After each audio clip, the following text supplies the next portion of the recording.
saling mengingatkan, wa tawasau bil haqqi wa tawasau bis sabr. Saling mengingatkan, saling memberikan nasihat antara yang satu dengan yang lainnya.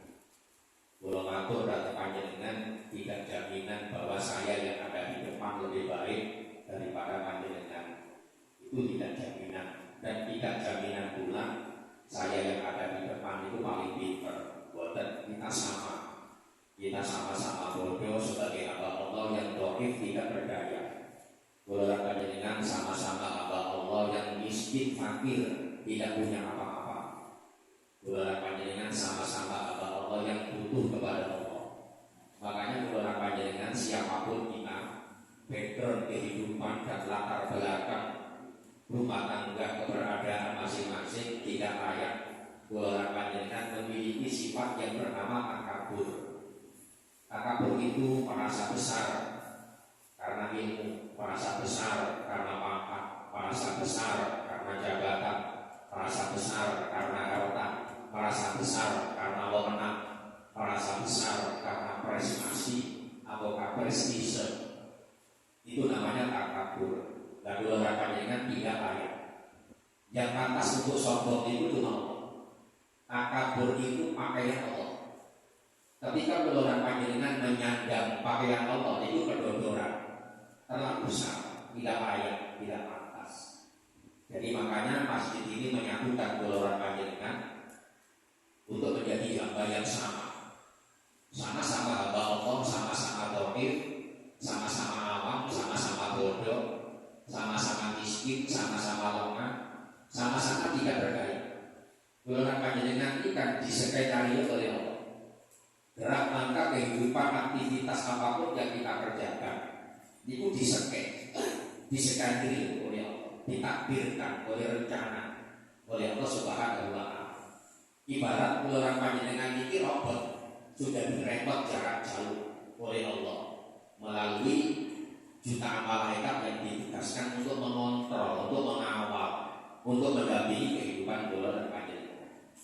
Nah, syukur-syukur kula dan panjenengan per detik ini masih eksis dengan keimanan. Kula dan panjenengan istiqomah dengan ibadah kepada Allah Subhanahu wa Ta'ala. Panjenengan pilihan Allah, Allahumma amin. Hadirin para jamaah, kula matur dhateng panjenengan, nek panjenengan sholat qobliyah subuh itu diusahakan nomor setunggal. Rakaat pertama sesudah Fatihah panjenengan maca al-insyirah, alam nashrah laka sadrak. Itu rakaat pertama. Rakaat kedua diusahakan alam tara kaifa fa'ala rabbuka bi ashabil fil. Ini ayat pilihan. Ada rekomendasi dari Rasulullah. Kula boten ngarang. Ada rekom, ada aturan main, ada petunjuk saking Rasulullah. Jadi ketika panjenengan sholat qobliyah subuh 2 rakaat, usahakan rakaat pertama sesudah Fatihah al-insyirah, alam nashrah. Rakaat kedua diusahakan al-fil, alam tara kaifa fa'ala rabbuka bi ashabil fil. Ini ayat pilihan yang direkom oleh Rasulullah. Sapa limo kata Rasulullah yang melakukan 2 rakaat sebelum subuh. Rakaat pertama membaca surat Al-Insyirah, rakaat kedua membaca Alam Narok, maka di hari itu orang tersebut dalam pengawasan Allah, dalam perlindungan Allah, dalam makna Allah. Solusi kehidupan akan diturunkan oleh Allah ketika kula panjenengan punya problem, punya masalah di hari ini.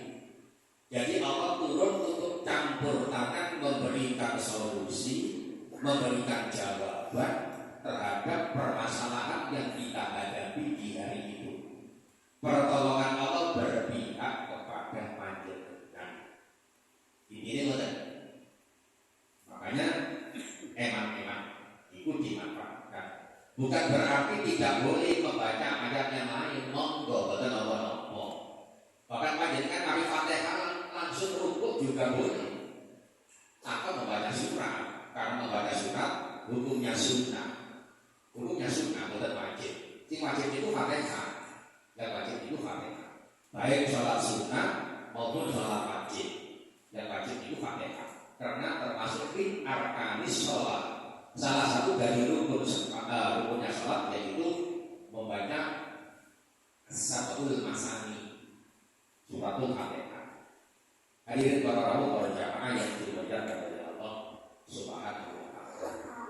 Komposisi sholat jamaah itu yang jelas ada imam, ada makmum. Itu masih ada imam, ada makmum. Dalam kajian fikih mazhab manapun itu mengatakan untuk menjadi makmum tidak ada persyaratan khusus. Artinya siapapun boleh menjadi makmum. Bahkan pelaku dosa besar, orang fasik atau pelaku dosa besar itu boleh menjadi makmum, tidak masalah. Pezina datang sholat jamaah boleh menjadi makmum. Pemabuk, preman kelas kakap menjadi makmum boleh, tidak ada masalah. Tidak ada persyaratan khusus untuk menjadi makmum. Yang penting loyal, mengikuti gerakan imam, mendengarkan bacaan imam, sah menjadi makmum. Bahkan makmum yang terlambat 2 rakaat, makmum masbuk juga boleh, tidak ada masalah. Tidak ada persyaratan khusus ketika menjadi makmum. Namun ketika menjadi imam, ini selektif. Mazhab manapun mengatakan persyaratan menjadi imam itu rumit. Jadi ada persyaratan secara fikih, secara ilmu fikih yang harus memenuhi kompetensi, memenuhi persyaratan dan layak untuk menjadi imam. Di antaranya menurut Imam Syafi'i, ini nanti kita kaitkan dengan bagaimana kita mencari imam, mencari pemimpin dalam kehidupan sosial bermasyarakat. Jadi berangkat dari mencari imam di dalam masjid, nanti itu kita aplikasikan, kita terjemahkan, kita kaitkan dengan bagaimana cara mencari pemimpin. Dalam hal ini cara mencari presiden, cara mencari calon legislatif dan sebagainya. Hadirin, nomor 1 dan syarat menjadi imam. Aqlamuhum, harus orang, bahkan wajib hukumnya orang yang paling alim di kampung ini. Aqlamuhum, yang paling alim. Pengertian alim itu nopo. Aqlamuhum fit thariqatil ubudiyyah al-islamiyah al-hukumiyah al-fiqhiyah. Itu pengertian alim dari orang. Mereka yang mengetahui, yang memahami hukum-hukum syariat yang terkait dengan cara beribadah, hukum-hukum ibadah, hukum-hukum ilmu fikih dalam ibadah. Itu namanya al-alim, orang yang paling alim. Itu nomor 1. Jadi wajib dalam suatu masyarakat, dalam suatu kampung, dalam suatu desa, dalam suatu negara, memilih seorang pemimpin ketika sholat, prioritas utama a'lamuhum, yang paling alim, yang paling mengerti hukum-hukum agama. Ini nomor 1. Kemudian misalnya di kampung itu alimnya sama-sama alim, background ilmunya mungkin kualitas standarnya sama. Terus apa solusinya? Alternatif kedua, ada pilihan. Aqra'uhum, yang paling baik bacaan Al-Qur'annya. Yang paling baik bacaan Al-Qur'annya, yang paling banyak hafalan Al-Qur'annya. Ini alternatif kedua. Maka kan muncul pertanyaan, ketika alimnya sama, bacaan Al-Qur'annya sama-sama merdu, sama-sama enak, sama-sama sesuai ilmu tajwid dan makhorijul huruf, kemudian sama-sama hafal Al-Qur'an, ya apa solusinya? Ambil solusi alternatif ketiga. Aksaruhum sinna, yang paling banyak umurnya, senioritas. Jadi alim ketika sama-sama alim, ambil alternatif kedua yang paling enak suaranya dan paling banyak hafalan Al-Qur'annya. Ketika masih sama juga, kualitas nomor 2 masih sama, maka alternatif ketiga aksarul sinan, yang paling senior, yang paling tua, yang paling banyak umurnya. Kalau ternyata sama juga, alimnya sama, hafalan Al-Qur'annya sama, sama-sama merdu suaranya, kemudian umurnya juga imbang. Alternatif keempat, awaluhum hijratan, yang paling awal berdomisili di kampung itu. Yang lebih awal, siapa di antara mereka itu yang paling lama berdomisili atau bertempat tinggal di kampung itu. Kalau ternyata masih sama juga, maka boleh jinten mawon maju berkatian. Ini syarat-syarat untuk menjadi imam. Hadirin para rawuh, para jamaah yang diberkahi oleh Allah Subhanahu wa taala. Mereka kan gitu. Seorang pemimpin itu wajib hukumnya memiliki 4 kriteria atau 4 sikap, 4 sifat sesuai dengan keberadaan Rasulullah: sidik, amanah, tabligh, fatonah. Seorang imam, seorang pemimpin di masyarakat, seorang pemimpin negara harus memiliki 4 sifat ini. Sidik, harus jujur orangnya, tidak boleh imam tukang bohong. Ngimami sholat kok tukang bohong, pelaku dosa besar, tidak boleh. Harus orang yang baik, tidak pernah melakukan dosa besar. Kalau dosa kecil ya wajar. Kalau syarat imam tidak pernah melakukan dosa kecil, ditaruh sebagai imam, karena semua mungkin tidak pernah dosa kecil. Makanya persyaratan imam itu jangan orang fasik, tidak boleh pelaku dosa besar menjadi imam di masjid, menjadi imam di mushola, memilukan, memalukan, karena memimpin orang yang bertakwa. Makanya kan ada istilah waja'alna lil muttaqina imama. Ya Allah, jadi kata kami pemimpin orang yang bertakwa. Imam itu kan pemimpin orang yang bertakwa, sedangkan imamnya sendiri akuntan, fasik, pelaku dosa besar. Ini harus nomor 1. Syarat menjadi imam, syarat menjadi pemimpin, harus orangnya sidik, jujur. Kemudian yang kedua, amanah. Amanah itu bisa dipercaya, tidak mengkhianati makmum, tidak mengkhianati jamaah, tidak mengkhianati rakyat, tidak mengkhianati masyarakat, tidak mengkhianati publik. Amanah, mengkhianati Bapak Ibu atau mendolimi jamaah atau rakyat yang dipimpin. Mari kata sidik, amanah, tabligh, harus bisa menyampaikan itu punya aspirasi, punya pendapat yang bisa menyelamatkan, mengarahkan kemaslahatan banyak orang. Penyambung lidah orang yang dipimpinnya. Maka kata yang keempat, fatonah. Fatonah itu cerdas secara emosional, cerdas secara spiritual, punya kepekaan sosial. Jadi bisa membaca sinyal, karepe wong itu ya apa, dia tahu. Jadi mengerti keinginan rakyat yang dipimpinnya. Contohnya kemarin itu hari Jumat kemarin tanggal 26 Januari.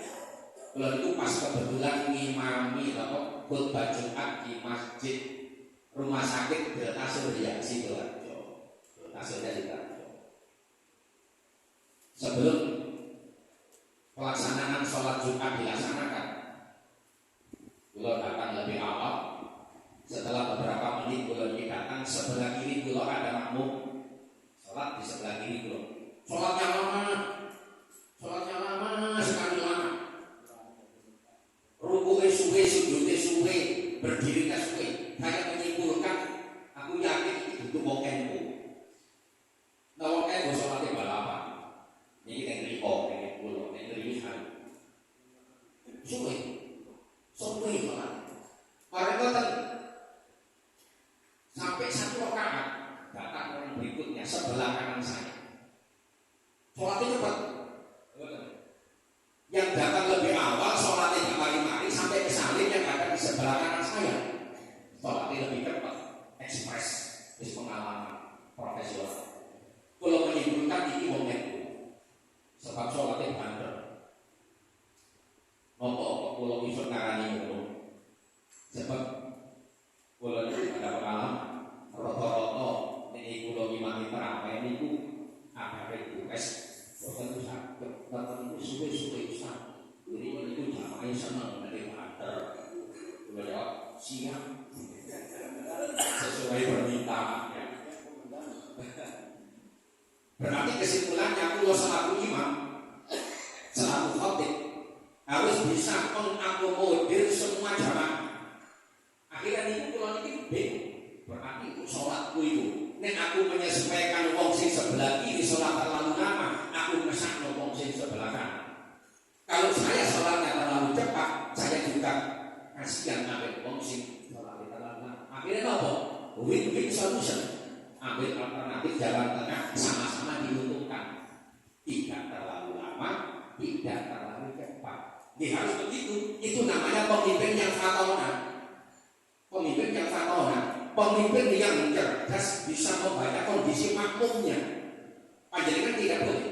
Walaupun panjenengan sholat secara individu suwi ruku tok 3 menit, sujud tok 5 menit. Tapi ketika diterapkan panjenengan menjadi imam, maka tidak boleh panjenengan egois menyesuaikan kondisi pribadi dipaksakan kepada orang lain. Panjenengan tidak fatona seperti itu, tidak cerdas, tidak peka dengan sosial, tidak bisa membaca kondisi. Itu jadi fatona, bisa mengerti bahasa hati orang yang dipimpinnya. Hadirin para jamaah yang dimuliakan oleh Allah Subhanahu wa Ta'ala. Di zaman Rasulullah itu Rasulullah itu mau sholat isya. Sebelum sholat isya, para sahabat sudah di briefing terlebih dahulu. Wahai sahabat semua, mohon maaf sebelumnya nanti kita sholatnya agak panjang.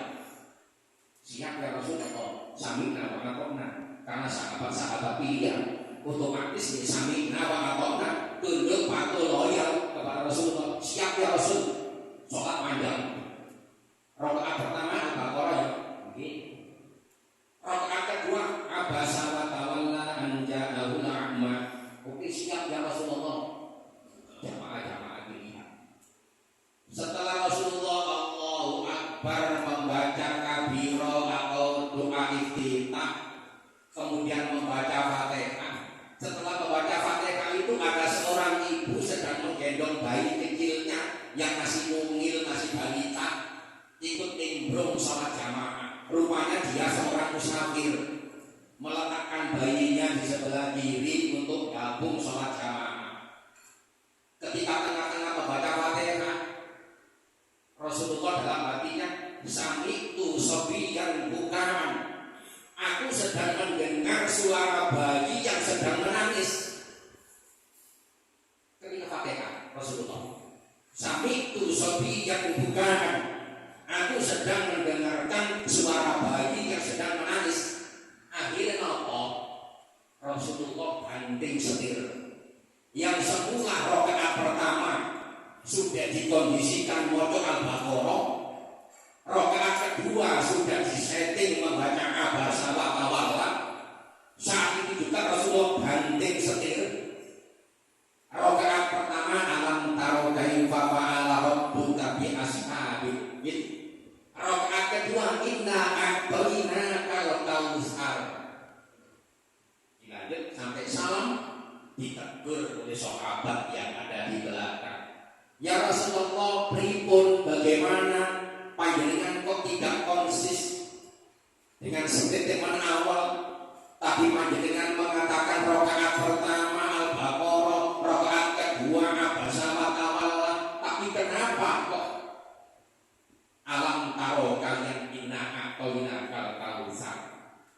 Dijawab oleh Rasulullah, waya ashabi sami'tu sobiyan bukaan syadidan, karena aku tadi sedang mendengar tangisan bayi, nangis kepir sehebat tangisannya. Akhirnya saya penting setir kasih dong. Sebab apa? Sebab peninggalan Rasulullah egois, nuruti karepe pribadi, melanjutkan Al-Baqarah tapi ratusan ayat, kemudian bayi ini nangis sampai kaku sampai mati. Ya apa Rasulullah gak keterusan. Intinya itu ngoten. Jadi mengerti kondisi makmum yang dihadapinya itu namanya fatoran, cerdas, ngerti karepe makmum. Tapi bukan berarti balapan. Nah, di sisi lain ada hadis yang mengatakan ida amma ahadukum nas falyukhafif. Jika kamu menjadi imam dalam sholat jamaah, falyukhafif, maka ringankan sholat. Ringankan sholat ini bukan berarti balapan. Jadi mau nggak sedang-sedang saja. Boten terlalu panjang, boten terlalu pendek, boten terlalu singkat. Jadi mengerti kondisi, mengerti keadaan. Itu jadi imam yang fatoran, imam yang cerdas, yang memiliki kepekaan sosial yang sensitif. Kepekaan itu main. Hadirin para jamaah, termasuk contohnya Rasulullah itu fleksibel orangnya, tidak kaku. Hadirin jamaah yang dimuliakan oleh Allah Subhanahu wa ta'ala. Panjenengan misalnya ada 5 calon pemimpin A, pemimpin B, pemimpin C, pemimpin D, pemimpin E. Pemimpin A gak jelas api pokok elek. Pemimpin B tidak jelas kredibilitasnya, loyalitasnya, kualitasnya, elektabilitasnya. Pemimpin C sama tidak jelas api elek.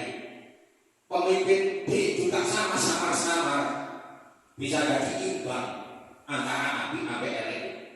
Kemudian calon kandidat yang E, pemimpin calon yang kelima, itu jelas api E, jelas alime, jelas ahli ibadah, background ilmiahnya tidak diragukan, background ibadah latar belakang kehidupan nasib dan keluarganya tidak dilakukan, ahli ibadah, ahli berjuang.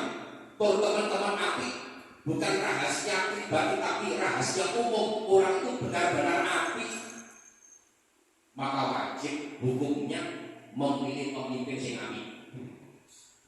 Memilih pemimpin panjenengan coblos caleg walaupun capres. Itu hukum awalnya itu ubah. Hukum awalnya ubah. Seperti panjenengan makan atau minum, hukum awalnya itu ubah. Artinya apa?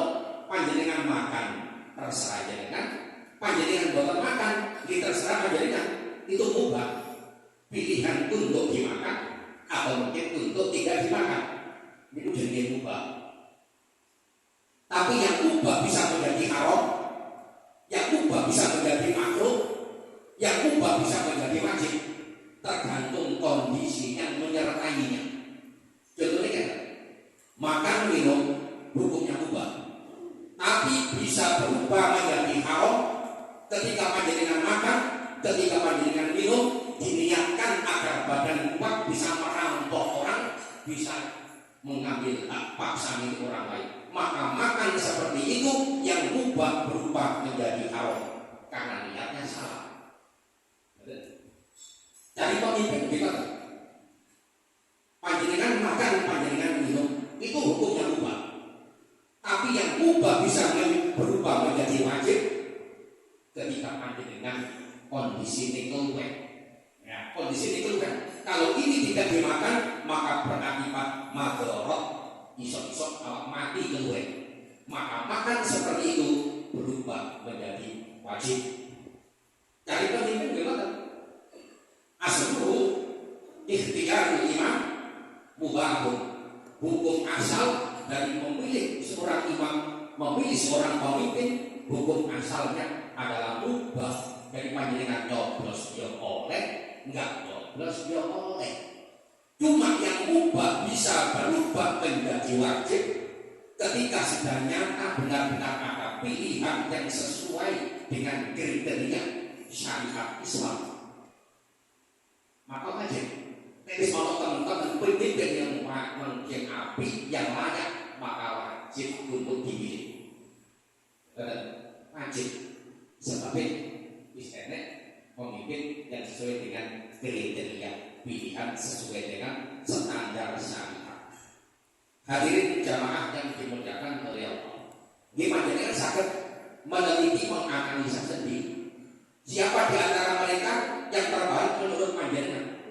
Kula boten ikut intervensi campur tangan ngurusi privasi kepentingan pribadi panjenengan. Niku hak politik panjenengan. Cuma panjenengan untuk selektif, bisa menganalisa, bisa memilih mana yang terbaik di antara yang baik. Kula yakin semua kandidat itu baik, baik semuanya. Kula yakin mereka muslim semuanya, mereka baik semuanya. Tapi kan ada baik, ada baik, ada baik, ada baik, ada yang terbaik. Maka inilah yang terminimum. Siapakah mereka? Wallahu a'lam. Hanya Allah yang tahu. Aku terus terang. Per detik ini, per hari ini, kula mesti kira gak ada pilihan. Mana di antara mereka? Siapa di antara mereka? Saya kira gak ada pilihan. Makanya kita ngaji. Jadi kan kayak dulu sih punya apa ya itu tak pede. Bukan buaya malam. Dia terus terang. Per detik ini atau sama mungkin kula itu saya kira gak ada pilihan. Baik calon legislatif maupun capres cawapres. Biasa itu menentukan sikap H-2 atau H-1. Boleh bisikan dulu bisikan siapa? Bisikan emak sampai bapak lewat mimpi. Sebab emak sampai bapak dikuburnya dan alam kubur. Nah kalau pilih api, dia kabel api, ya. Api itu api. Kandidat satu, Bapak Ibu Anies Baswedan kalian Gus Muhaimin itu yang saya, nomor kali Pak Prabowo kalian Gibran itu yang saya, Margoten Pak Mahfud kalian Pak Ganjar itu yang saya. Tapi saya ini kemana-mana selalu membawa kopiah putih. Oh terlihat. Akhirnya rambutnya putih. Ini sama-sama yang saya, makanya kami sama-sama saya. Kita mau panjenengan oleh inspirasi jawaban soal istiqoroh. Ini mana? Istiqoroh itu ada dua cara. Ketika panjenengan tidak memungkinkan sholat istiqoroh, maka ada dua cara. Alternatif, jangan dulu sholat hajat 2 rakaat.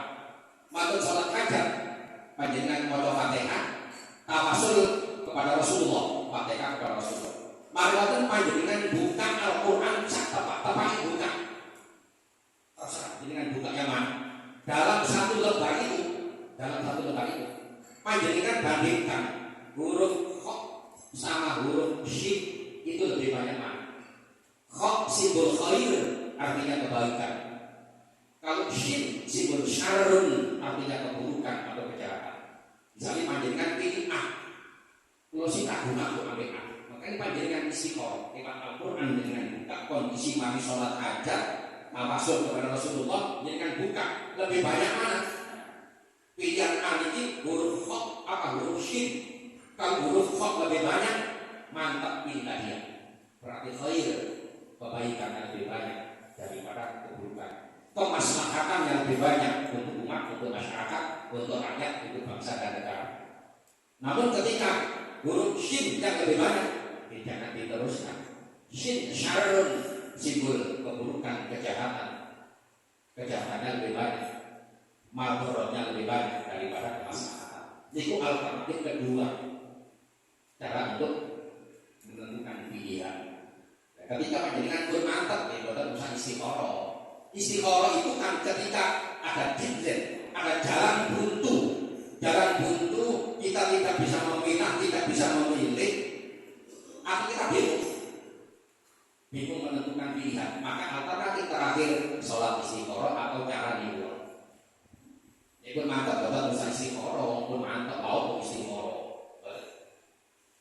jamaah yang dimuliakan oleh Allah Subhanahu wa ta'ala. Sayati zamanun ala ummati, akan tiba, akan datang suatu ketika, suatu zaman, suatu masa di tengah-tengah waktu. Ini peringatan, warning, lampu merah dari Rasulullah akan datang di tengah umatku. Pertama, ru'asakuhum kalmasah, pemimpinnya bagaikan singa. Wa wuzaratuhum kadhiab, menterinya, pembantu-pembantunya seperti serigala. Yang ketiga, wa qudatuhum kalqilab, penegak hukum seperti anjing. Yang keempat, wa kasirun minan nas yauma idzin kal aghnam, kebanyakan manusia atau umatnya atau rakyatnya, penduduknya pada saat itu seperti kambing. Ini analisa dari Rasulullah. Jadi pemimpinnya seperti singa, pembantunya atau menterinya seperti serigala, penegak hukum seperti anjing, rakyatnya seperti kambing. Ini dianalisa dulu ya. Panjangan ngerti karakter singa. Singa di mana-mana itu raja hutan. Raja hutan. Raja hutan kan mestinya melindungi rakyat hutan. Singa menjadi raja karena kuat, karena gagah, karena perkasa, bukan karena suara demokrasi, tapi karena otoritas, otoriter, karena kesemena-menangan, sehingga menjadi raja hutan. Akhirnya apa? Akhirnya rakyat hutan yang semestinya dilindungi dimangsa oleh singa. Kambing rakyat hutan disikat, dimakan. Mestinya kan dilindungi. Ayam rakyat hutan disikat oleh singa. Jadi pemimpin yang memangsa rakyatnya dengan kebijakannya, dengan sistemnya. Maka kata kedua, wa wuzaratuhum kadhiab, perdana menterinya atau menteri-menterinya, kabinetnya, pembantu-pembantunya seperti serigala. Serigala itu kan simbol kemunafikan. Panjenengan membaca cerpen, jadi pendek. Serigala itu terkenal sebagai binatang yang paling licik, yang paling picik. Main politiknya itu kotor, menghalalkan segala cara untuk mencapai tujuan. Nek gebul santri, dia tapi kiai. Nek gebul preman, dia tapi preman. Ini masih serigala. Kalau dia menginginkan daging ayam, dia pakai bulunya ayam. Kalau dia menginginkan memakai daging domba, dia memakai bulunya domba. Itu simbol kemunafikan. Pinternya nek pencitraan toh, pencitraan, tidak ada ketulusan untuk rakyat. Rakyat dijadikan adres untuk rakyat, demi rakyat, tapi untuk kepentingan pribadi. Itu wabuzarahum kadhiab, pembantu atau kabinet-kabinetnya seperti serigala. Manis ketika berhadapan dengan rakyat, balik belakang, lain sikap, lain bicara, dan ingin membunuh rakyat. Maka kan seperti itu. Wa qudatuhum kalqilab, penegak hukumnya bagaikan anjing. Kalau di Indonesia penegak hukum itu kan ada 3: kepolisian, kehakiman, kejaksaan. Kepolisian, kehakiman, kejaksaan. Penegak hukumnya bagaikan anjing. Itu akan ada di akhir zaman nanti. Anjingnya seperti karakter anjing. Pertama, anjing itu selalu menggonggong ketika tidak dikasih daging. Yang kedua, anjing tidak bisa membedakan mana musuh, mana maling, mana maut. Itulah anjing. Walaupun yang datang, tapi ini bawa daging, anjing antar. Sebaliknya, walaupun yang datang itu maut, tapi kalau nggak bawa apa-apa, anjing menggonggong, siap menerima. Penegak hukum bagaikan anjing, kepolisian, kehakiman, kejaksaan. Kalau betul membaca Indonesia, panjenengan baca Kiamat. Jadi menggonggong kalau tidak dikasih umpan. Gak mungkin dilayani oleh kalau pelicin. Akhirnya muncul arosi, balurnasi, fitnah, suap menyuap. Contoh ngurusin gak mari-mari kalau duit dilantik ini saya apa. Mengurus apa saja administrasi A, administrasi B, persyaratan A, persyaratan B,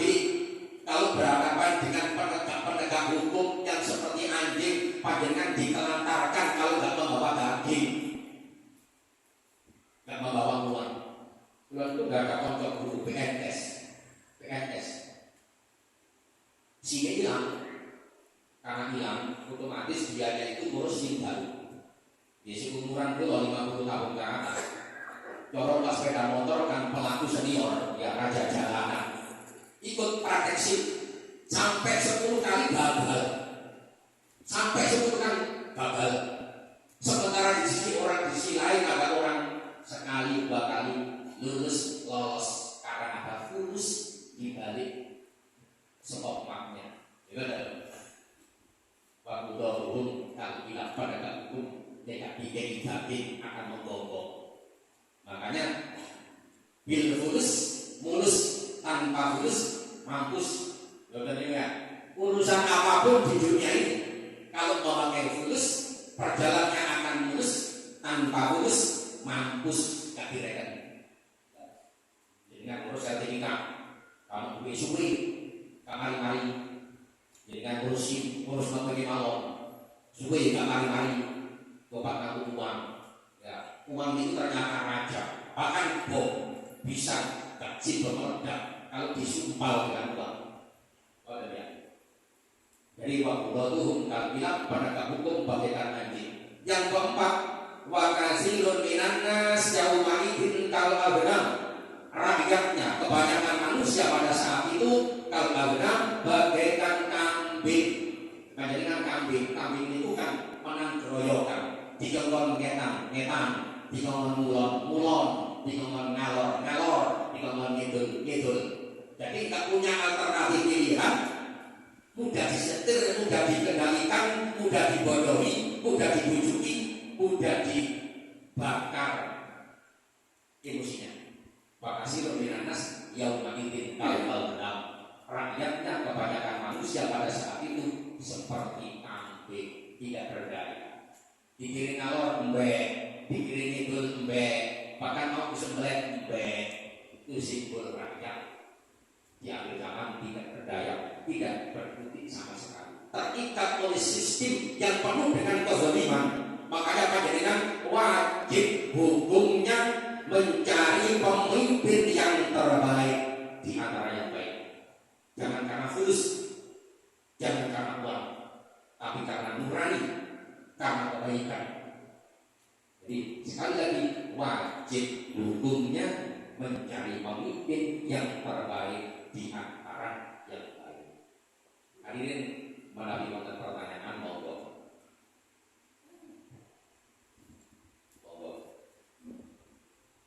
Assalamualaikum warahmatullahi wabarakatuh. Terima kasih tadi dijelaskan bahwa persyaratan di pengalaman kita pernah di suatu tempat ya di daerah itu kita mengikuti makmum. Jadi dan imamnya sudah tua dan sering lupa. Kira-kira ya besoknya saya lagi mau di situ lupa lagi di tengah. Dia sudah sepuh. Dan sedangkan kita kan orang baru di satu tempat itu. Nah apa yang menjadi saran kita?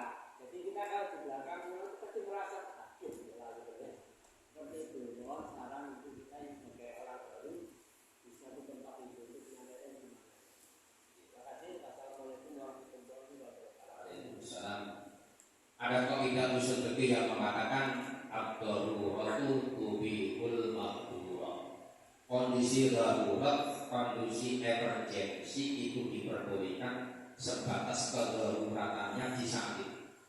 Ketika panjenengan bermakmum di suatu tempat, kebetulan posisi panjenengan selalu pendatang atau musafir, pas kebetulan gabung sholat jamaah di situ, ternyata si imam tidak sesuai kriteria. Kalau memang di kampung itu adanya ya itu, bukan masalah.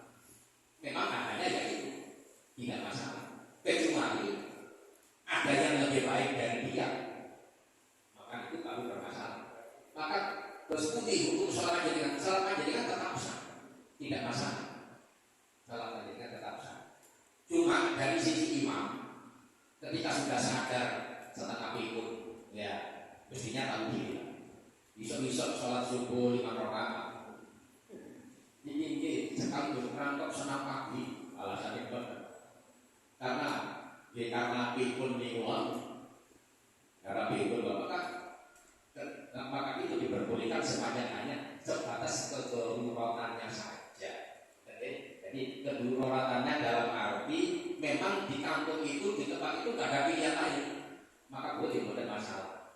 Tapi warga masyarakat di sekitar itu berkewajiban untuk memilih pemimpin atau imam yang baru, jangan diteruskan pemimpin imam seperti itu. Jadi coba dibayangkan, seumpama imami lupa pikun, mereka makmumnya subhanallah, paling subhanallah. Akhirnya kan makmumnya pegel juga berarti jamaah pikun bersama gitu ya. Mereka malik, imamnya pinter, imamnya alim, imamnya hafal Al-Quran, umurnya sudah sepuh tapi pelat. Ya, Bismillahirrahmanirrahim. Maka tidak boleh jadi imam, walaupun alim, walaupun sepuh, walaupun abid, ahli ibadah, banyak hafal Al-Quran, tapi nek pelat, nggak jelas antara roh sampai olam, maka dia harus sadar diri. Ya, harus sadar diri. Sudah waktunya purna, regenerasi berjalan. Itu harus objektif nih, harus objektif dan selektif. Maka jadi salah panjangnya boleh masalah. Makanya sholat jamaah itu posisi aman. Maksudnya apa? Ada jaminan diterima oleh Allah, walaupun kualitas nilainya berapa. Ketika panjenengan syarat rukun tidak terpenuhi, ada orang lain syarat rukunnya lengkap, maka kekurangan panjenengan di cover oleh orang itu. Ketika panjenengan sholat jamaah kurang khusyuk, ada orang lain yang sholatnya khusyuk, maka kekurangan panjenengan ditutupi oleh jamaah lain yang sholatnya khusyuk. Panjenengan tidak tumaknina, tapi jamaah lain ada yang tumakninanya sempurna, maka kekurangan tumaknina panjenengan di cover oleh jamaah lain yang tumakninanya sempurna. Makanya golongan jamaah adalah sholat yang sah dan aman, pasti diterima oleh Allah Subhanahu wa Ta'ala. Amin. Tapi bukan berarti sholat munfarid tidak diterima. Beliau pernah mengatakan bahwa setiap ibadah kita itu harus husnudon, yakinkan bahwa setiap ibadah kita pasti diterima oleh Allah. Cuma perkara nilai berapa tergantung kualitas. Yang jelas semua ibadah diterima oleh Allah Subhanahu wa Ta'ala. Oke, ada kali yang lain.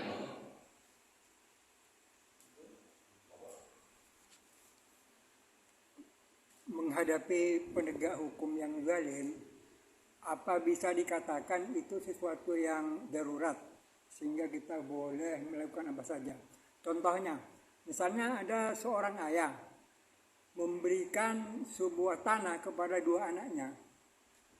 Itu diberikan ke yang satu tanah itu diberikan sama si A, ya. Ayahnya udah ngomong begitu pada waktu itu, ya. Lantas ketika ayahnya meninggal itu si B itu menuntut ke penegak hukum, dan si B ini menyogok gitulah, menyogok. Si A ini kalau tidak menyogok mesti kalah, mesti tanahnya yang oleh orang tuanya diberikan kepada dia kalah. Nah, apakah kondisi demikian itu boleh dikatakan darurat sehingga si A itu boleh menyuap gitu lah? Terima kasih. Man ra'a minkum munkaran falyughayyirhu bi yadihi, fa in lam yastati' fa bi lisanihi, fa in lam yastati' fa bi qalbihi, wa dzalika aqrabul iman. Ketika ada pemimpin yang melakukan kemungkaran, yang melakukan kezaliman, pemimpin rumah tangga, pemimpin ketakmiran, pemimpin kemasyarakatan, ketika kezaliman dilakukan oleh sang pemimpin, walaupun itu emergensi alasannya, walaupun itu darurat alasannya, panjenengan tidak boleh stagnasi. Stagnasi itu loh, mandek jalan di tempat asif menentok, tidak boleh. Panjenengan harus ambil aktif untuk mengingatkan pemimpin yang zalim itu tadi dengan power kekuatan kekuasaan dengan wewenang jika memungkinkan, jika panjenengan punya wewenang. Ketika wewenang tidak punya, maka panjenengan mengingatkan secara lisan, ungkapan hati, dengan tulisan, dengan tutur kata yang sopan, yang menyentuh perasaan tanpa menyakiti. Itu cara mengingatkan kezaliman atau pemimpin yang tidak adil. Termasuk dalam ketidakadilan dalam rumah tangga, tetap sang ayah harus diingatkan. Wajib seorang anak ketika ada ayah berperilaku yang tidak adil terhadap sekian anak-anaknya dalam hal pembagian warisan, dalam hal pembagian hibah dan sebagainya, maka salah satu di antara anggota keluarga itu wajib hukumnya untuk mengingatkan, tidak boleh pasif. Betul teman-teman. Nah, cara mengingatkannya dengan wa qaulun ma'rufun wa maghfiratun, dengan tutur kata yang ma'ruf, yang menyejukkan, yang sopan santun, penuh tata krama, walaupun itu dalam kondisi darurat tetap harus diingatkan. Betul ya? Soalnya itu kalau nggak nyogok mesti kalah si A itu. Nah, si B itu juga dapat warisan di tempat yang lain, di tanah yang lain. Tapi karena si B ini serakah, dia punyanya si A itu diklaim, bilangnya bahwa tanah itu diberikan sama saya, padahal bohong dia. Sebenarnya tanah itu udah diberikan sama si A gitu. Bagaimana? Kalau nggak nyuap kalah, mesti tanah itu jatuh jadi milik B. Gimana? Kezaliman yang berdampak hukum seperti itu, yang semestinya kalah dimenangkan, yang semestinya menang dikalahkan, apalagi kalau ada main suap. Ya, suap masuk dalam kategori yang pernah kami sampaikan sebulan yang lalu, ar-rashi wal murtashi inar. Yang memberi suap dan yang menerima suap sama-sama neraka. Haram hukumnya, karena ada permainan suap itu tadi. Ya, tetap itu haram hukumnya. Walaupun antar saudara ada ketidakadilan sehingga semestinya dia itu kalah sampai terbawa ke pengadilan, karena semestinya vonis pengadilan dia kalah, tapi dia main uang pakai suap, akhirnya vonisnya berbalik menjadi kemenangan. Maka kemenangannya itu kemenangan yang ilegal menurut syariat Islam. Mungkin legal menurut peraturan pemerintah karena ada palu ketok dia dimenangkan, tapi legalitas agama dia main suap menyuap, maka keharumannya ada di situ. Termasuk contohnya, jadi harus dihati-hati. Tanamkan bibir yang kuat kepada anak cucu kita. Ketika ada orang masuk ASN, ya, aparatur sipil negara atau katakanlah pegawai negeri, ya. Jadi pegawai negeri karena ada suap, mestinya dia gagal gugur tes dengan orang lain. Ada orang lain yang mestinya masuk katut PNS pegawai negeri sipil. Sedangkan panjenengan tidak katut, tapi panjenengan main suap 200 juta diberikan kepada yang berkompeten untuk memberikan SK. Akhirnya orang yang semestinya dia menang lulus menjadi PNS, dia digagalkan karena ulah panjenengan. Berarti panjenengan kan merebut hak orang itu untuk menjadi PNS. Maka gaji yang didapatkan PNS seperti itu awalan hatta akhiran wa haramun mutlaq. Gaji yang didapatkan awal hingga akhir sampai pensiunan yang didapatkan haramun mutlak, hukumnya haram mutlak. Boleh, bagaimana emang awal hingga akhir haram hukumnya. Makanya selektif, hati-hati, jangan sampai terjebak pada suap menyuap. Kalau bapak jangan dikei duit, kapres, dikei duit saya katakan 1 sen, jadikan terima. Akadnya jadikan itu sebagai ganti transportasi panjenengan ke rumah dan rumah ke TPS. Jadikan niatkan itu uang transport, bukan untuk menyuap. Jadi aman, betul mau dikondisikan. Yang kedua, dari ganti ini nyambut gawe, bapak jangan saat itu nyambut gawe ini prai. Sing mesti dodol bakso untuk babi saya ketemu. Gara-gara prai gak dodol bakso nyoblos dia akan mendapatkan uang sebagai ganti jika dipakai makanya niatnya itu jangan itu diterima sebagai suap menyuap, tapi anggaplah itu sebagai ganti yang baik, sebagai transport panjenengan menuju BPS. Niatnya untuk ditolong. Jadi semangat dunia ini selamat akhirat itu. Oke? Namun Al-Fatihah. Ya kan aku dua ya kan saya itu soal bagus tapi soal penting atau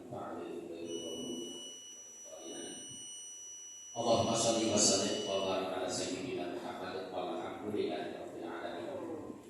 Allahumma qawwil umurana wa sabbih ajsadana wa nawwir qulubana wa ahsin a'malana wa sabbit imana wa wasi' arzaqana wa ila khairi qardana wa 'ani syarri ba'idana wa qadi awanina fid dini wa dunya wal akhirah bi rahmatika ya arhamar rahimin. Allahumma barik lana fi Rajab wa Sya'ban wa ballighna Ramadhana wa qil lana Rabbana atina fid dunya hasanah wa fil akhirati hasanah wa qina adzabannar. Wa sallallahu ala sayyidina Muhammadin walhamdulillahi rabbil alamin. Wassalamualaikum warahmatullahi wabarakatuh.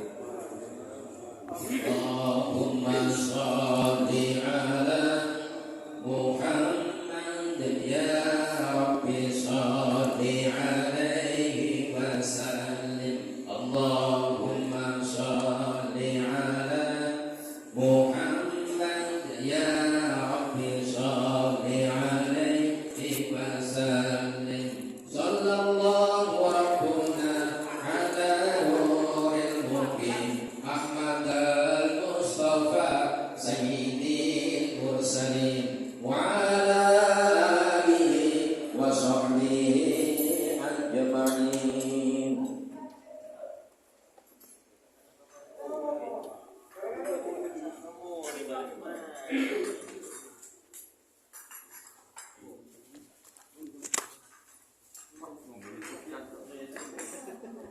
Kopi merah bisa.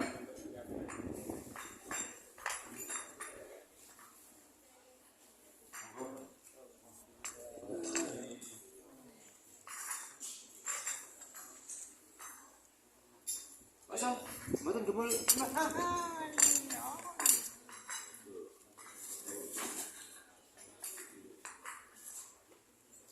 nang pasang itu kok dhewe. Sampeyan nang itu kok dhewe. Wong ani ya ana jare. Pak monggo, amit. Terima kasih. Terima kasih Pak.